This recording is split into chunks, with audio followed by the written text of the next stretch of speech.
Hello friends, I am Dr. Madhukar Jadhav. Today I am going to start with 5th unit, that is on-site sanitation treatment systems, in which I am going to start with septic tank.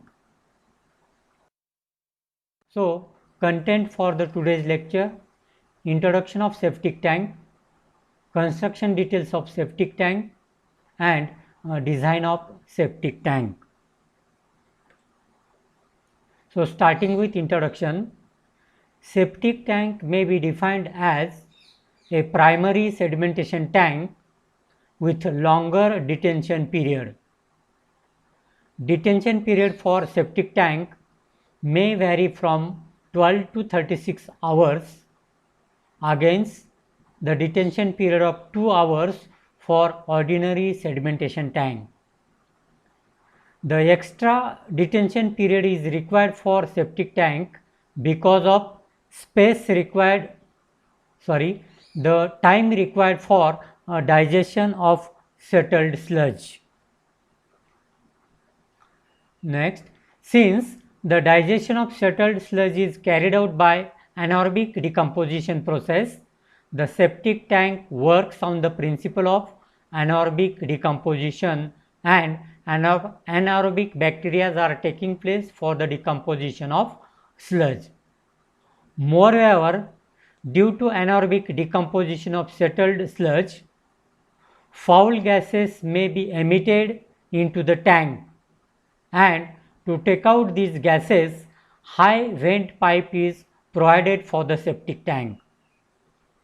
A septic tank is thus horizontal continuous flow type of sedimentation tank, directly emitting raw sewage and removing about 60 to 75% of dissolved matter from it. Next slide. The settled sludge at the bottom of the septic tank and oil and grease rising to the top of the surface of the sewage as a scum are allowed to remain in the septic tank for several months, and during this period they are decomposed by anaerobic bacteria to form gases and liquid by the process of sludge digestion. The resultant volume of sludge will be much lesser than that obtained in ordinary settling tank. The digested sludge from the settling tank, or we can say septic tank, is periodically removed, say 6 to 12 months, and is taken nearby sump or where it may be pumped to the ground and disposed of in the sanitary manner by drying in sanitary landfills. Septic tanks are generally provided in areas where sewer lines are not laid, and for catering to the sanitary disposal of sewage from isolated areas or communities such as schools, hospitals, and other public institutions. Construction details of septic tank. The septic tank is designed to prevent the direct currents between the inlet and outlet of the septic tank, and for this T-pipes with submerged ends are used to achieve effective sedimentation. So in this figure, this is the T-pipe which is provided at the inlet, so that whatever the inlet sewage is there, it will come like this and it will take the path like this. In a similar fashion, at the outlet, the T-pipe is provided like this. So whatever the sewage which is escaping out of the settling tank, or we can say septic tank, it will take the entry like this, and hence there will not be turbulence at the inlet at the same time at the outlet. Now this settling tank, or we can say septic tank, is provided with a slab at the top, and the manholes are provided like this for inspection and maintenance of the septic tank. If needed, sometimes staircase or cast iron steps are also provided to reach at the bottom for maintenance purpose. Construction details continues. The foul gases produced by the anaerobic decomposition of a digested sludge are separated or removed through a vent pipe projecting sufficiently high above the ground level. The sludge deposited and digested in the tank is removed at an interval of 6 to 12 months depending upon the capacity of storage space of the septic tank. In rural areas, for small septic tank, sludge may be removed by manual levers. So here this is the settled sludge. By opening this can be pumped, or sometimes it may be removed by manual lever. Next one, design considerations for septic tank, and in this the calculation of capacity required for the septic tank is important.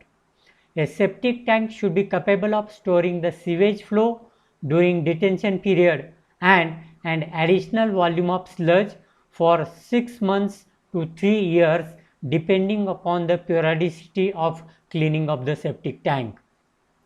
Capacity should be 40 to 70 liters per capita per day only for WC waste which is coming to the septic tank, and 90 to 150 liters per capita per day when the sewage and sewage and septic tank waste all are coming to the septic tank. The rate of accumulation of sludge has been recommended as 30 liter per person per year. Next one, minimum capacity for 8 to 10% in a family is like this. It should be about 2250 liters when all liquid waste is coming to the septic tank, and it should be 1400 liter when only WC waste is coming to the septic tank. Next slide. Freeboard of generally 0.3 meter above the top sewage line is provided to accumulate the foul gases. Next one, inlet and outlet baffles. Baffles or T-pipes should be extended up to top level of the scum, that is 22 centimeter about top sewage line and up to 7.5 below bottom of the cover slab. Inlet should penetrate 30 centimeter below sewage line and outlet 40% of the depth of the sewage. Outlet invert should be kept 5 to 7.5 centimeter below the inlet invert level. So all these are shown in this figure. Whatever the inlet level and the outlet level, it should be sufficiently provided so that there will not be a turbulence over there.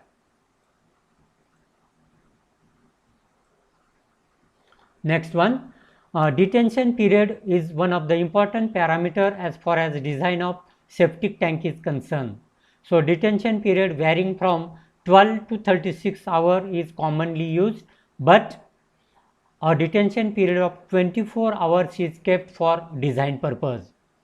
Then length and width ratio. Length is equal to 2 to 3 times the width, and width should not be less than 90 centimeter. The depth of the septic tank should be 1.2 to 1.8 meter. Then another technique is there for design of septic tank, and it is based upon a rational method. Design of septic tank can also be done by rational method, which is based upon space required for sedimentation, digestion, and the storage of digested sludge. So we will see these three spaces. First of all, sedimentation. For Indian condition, at a temperature of 25 degree centigrade, the surface area for the tank required will be 0.92 meter square for every 10 liter per minute of peak flow, which is coming to sedimentation zone. A minimum depth of sedimentation zone should be 25 to 30 centimeter, and hence by considering space for sedimentation and depth for sedimentation, we can find out the volume required for sedimentation, that is 0.92 meter square into 0.3 meter, we will get the space for sedimentation. Next one, sludge digestion. The suspended solids entering the tank may be taken as 70 gram per day per capita. The capacity required for the digestion is coming to be 0.033 cubic meter per capita at 25 degree centigrade. So volume for sedimentation we can calculate, volume for digestion we can calculate, and the third one, the volume for digested sludge. The volume of digested sludge is normally taken as 0.00021 cubic meter per capita per day. So by adding these three volumes, we can calculate the total capacity required for a particular discharge or particular persons given. The total capacity of the tank will be equal to the sum of the above three requirements plus the space required as a freeboard, which should not be less than 30 centimeter to provide the additional capacity for accumulation of sludge and for storage of gases. Next one. Now the estimated number of fixture units, that is, fixture unit is nothing but it is a unit which discharges about 10 liter per minute of discharge of sewage.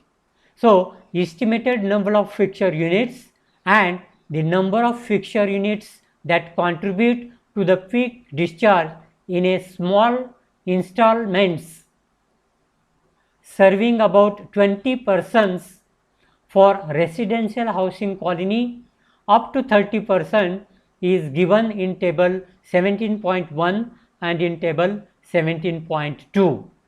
So depending upon the fixture unit or the sanitation facilities, they have given the equivalent fixture unit. For example, water closet, the equivalent fixture unit is 1, means it discharges about 10 liter per minute of wastewater. For bath and kitchen, it is half. For wash basin and kitchen sink, it is half. For urinal with autoflush facility, the fixture unit is 1. Urinal without autoflush facility, it is half. And similarly, for drinking fountain, it is half. For ablution tap, it is half. And for dishwasher, it is 1/2 equivalent fixture unit. The next table, estimated peak discharge for small septic tank up to 20 users. So the various columns are number of users, number of fixture units, probable number of fixture units considered for design or discharging simultaneously, and probable peak discharge in liters per unit. So first of all, number of users are 5, then fixture units considered is 1, and probable number of fixture discharging simultaneously is 1. Then the peak discharge will be 9 liter per minute. For 10 users, fixture units are 2, the discharge will be 18 liter per unit. For 15 users, number of fixture units are 3, probable number of fixture units discharging simultaneously 2, and the probable peak discharge will be 18 liter per minute. And when the users are 20, the fixture units are 4, and the probable number of fixture unit discharging simultaneously in that house are 3, and the probable peak discharge will be 27 liter per minute. Now see, probable number of fixture unit discharging simultaneously means 20 users are there. Some users may be in toilet unit, some users may be in kitchen, some users may be washing hands. So depending upon that, the probable number of fixture units discharging is coming, and that is coming 3, and the total discharge due to that will be 27. Next one. Now one example is taken for a capacity of septic tank by using 10 persons. So when 10 persons are using, then how much should be the capacity of that septic tank? That is calculated in this numerical. So first of all, capacity required for sedimentation. Peak flow for 10 persons will be 18 from the previous table, and hence the required surface area will be 0.92 divided by 10, because area required per person is 0.92. So 0.92 divided by 10 into discharge is 18 is equal to 1.626 will be the surface area required for this number of persons. Then keeping depth of 30 centimeter for sedimentation, volume of sedimentation zone is equal to area into depth, 1.656 into 0.3, which is equal to 0.49, approximately 0.5 cubic meter of volume required for sedimentation zone. Next one, volume for sludge digestion. Volume required for sludge digestion is equal to 0.033 into number of persons. For one person, this much volume is required. So for 10 persons, it is coming 0.33 cubic meter. Next one, storage of digested sludge. Volume required for storage of digested sludge. Now for interval of 1 year between the successive cleanings, the volume required for storage of digested sludge is equal to 0.00021 into 10% into 1 year we are considering. So this is coming 0.77 cubic meter. And lastly, volume required for the freeboard. Volume corresponding to freeboard is equal to 1.656. We are considering the area required for sedimentation, and with respect to this area we are finding out the freeboard volume. So 1.656 into generally freeboard we are considering 0.3, so is equal to 0.4968, again approximately equal to 0.5 meter cube, and hence the total capacity of the septic tank required for the 10 persons is equal to 0.5 plus 0.3 plus 0.77 plus 0.5.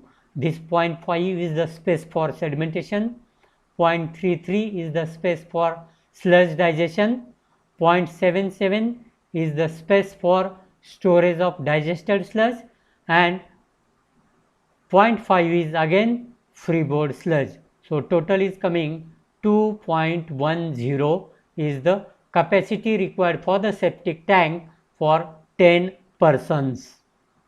So this is regarding septic tank introduction, septic tank construction, septic tank design, and one numerical required 10 persons, capacity required for the 10 persons. So this is enough in this lecture.